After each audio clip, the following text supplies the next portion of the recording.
আসসালামু আলাইকুম বন্ধুরা, সোনামণিদের জন্য এই ভিডিওতে আমরা একটি কেক ড্রয়িং করে দেখাবো। এই কেকটি ড্রয়িং করতে দেখুন ত্রিভুজের মতো এরকম শেপ করে নিতে হবে, তবে নিচেরটা একটু ভাঁজ হবে। এরপর দেখুন এর মাঝে আমরা আরেকটা ভাঁজ করব।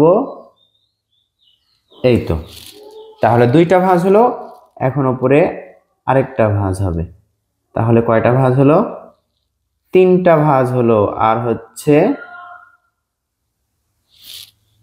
এটা থেকে আমরা কেক ড্রয়িং করব। কিভাবে করব একটু দেখুন, শেষ পর্যন্ত দেখলেই বুঝতে পারবেন। এটা আমরা দেখুন গোল করে দিলাম। এখন দেখুন এই বরাবর, এই তো যেই দাগটা আছে এই বরাবর এখান থেকে একটা সোজা দাগ, এখান থেকে আরেকটা সোজা দাগ।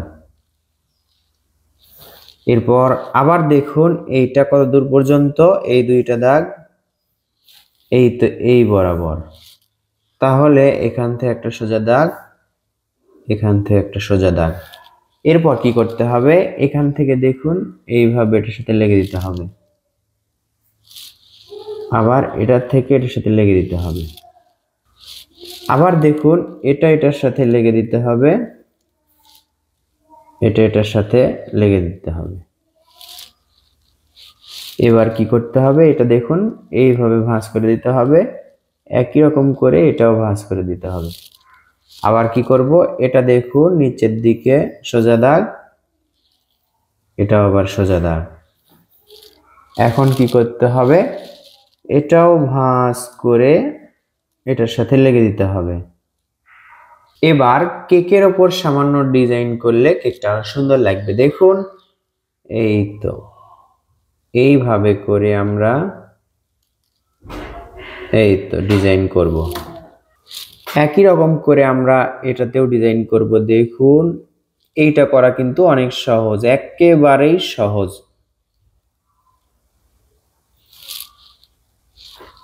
এরপর আবার এই নিচেরটাতে ডিজাইন করব। এরপর রাবার দিয়ে আমরা দেখুন তিনটা জায়গায় মিশে নিব। এখানে তিন কর্নারে আমরা মিশাই নিলাম। মিশে নেওয়ার পর এখানে ছোট্ট করে তিনটা ফুল আঁকতে হবে। একটা ফুল হলো, এই পাশে আরেকটা ফুল। ফুল আঁকা অনেক সহজ, ইচ্ছা মতো এখানে ফুল এঁকে দিবেন এভাবে। এটা কিন্তু সহজ, কঠিন ভাববেন না। এই তো দেখুন জিলাপির প্যাচের মতো করলাম, এভাবে করে ঘুরে ঘুরে দিলাম। আপনারা যদি চান এখানে মোমবাতি আঁকবেন তাহলে মোমবাতি আঁকতে পারেন, এর জন্য প্রথমে মিশিয়ে দিতে হবে।